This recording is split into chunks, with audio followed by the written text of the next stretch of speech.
Welcome to the Silent Observer, your go-to channel for in-depth analysis of global events, power struggles, and the ever-changing world of geopolitics. We break down the facts, cut through the noise, and bring you the bigger picture, without the distractions. If you're new here, make sure to subscribe and stay informed. In a high-stakes geopolitical move, Russian President Vladimir Putin has responded to a US-brokered ceasefire proposal in Ukraine with tough demands and sweeping questions. While Putin claims to support a ceasefire in principle, his conditions signal deeper challenges to achieving lasting peace. What does this mean for the war, and how are global leaders reacting? Let's break it down.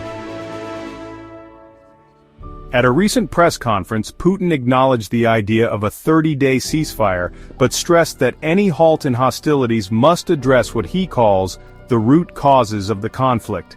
According to him, the current Ukrainian government itself is part of the problem. This echoes Russia's long-standing narrative, dating back to the 2014 annexation of Crimea and the 2022 full-scale invasion, when Putin demanded that Ukraine never join NATO and that Western military influence in Eastern Europe be rolled back, demands the West outright rejected. Among Putin's key conditions, Ukraine must halt all military mobilization and training, and Western nations must cease sending weapons to Kyiv. He argues that this is necessary because, in his words, Russian troops are advancing on almost all areas of combat contact. However, critics say these demands are merely an attempt to secure a strategic advantage. The U.S. ceasefire proposal had already been accepted by Ukrainian officials after talks in Saudi Arabia, making Putin's resistance a focal point of global concern. Ukrainian President Zelensky was quick to condemn Putin's stance, accusing him of delaying peace efforts while keeping the war alive. Zelensky stated, "Putin is afraid to tell President Trump directly that he wants to continue this war, that he wants to kill Ukrainians," calling Russia's response very manipulative. Interestingly, U.S. President Donald Trump described Putin's response as promising but not complete.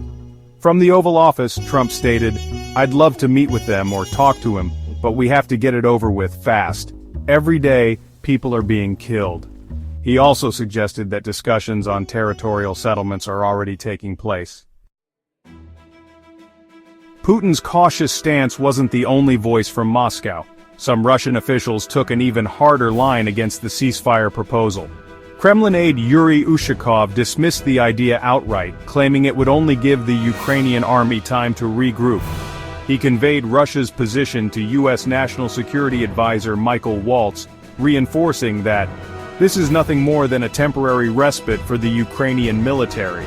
However, Kremlin spokesperson Dmitry Peskov later clarified that Ushakov's remarks should not be seen as a total rejection of the U.S. proposal, but rather an assertion that more details were needed. Meanwhile, Russian Foreign Ministry spokesperson Maria Zakharova pushed for an even firmer stance, demanding that no foreign military presence remain in Ukraine under any circumstances. Whether as military bases, peacekeepers, or any form of international coalition, her warning was stark: Russia would respond with all available means. Adding to the complexity, the Russian military has now announced the recapture of Sudzha, the largest Ukrainian-held town in the western Kursk region. This development is a major symbolic victory for the Kremlin, further pressuring Ukraine as negotiations continue. Putin himself raised concerns about the fate of Russian-controlled areas in Kursk, questioning whether Ukrainian troops would be allowed to withdraw peacefully, or if a new conflict would erupt after the ceasefire. So what happens next? While the ceasefire proposal remains on the table, Russia's reluctance to accept it without conditions casts doubt on its feasibility.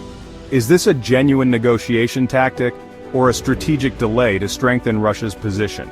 And with Trump hinting at deeper discussions on territorial concessions, could we see a major shift in the West's approach to ending the war?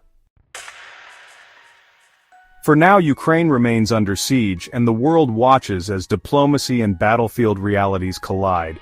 Stay tuned as we continue to observe the unfolding power dynamics of this global conflict.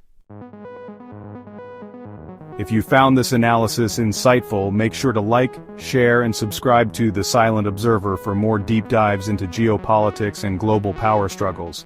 Until next time, stay informed.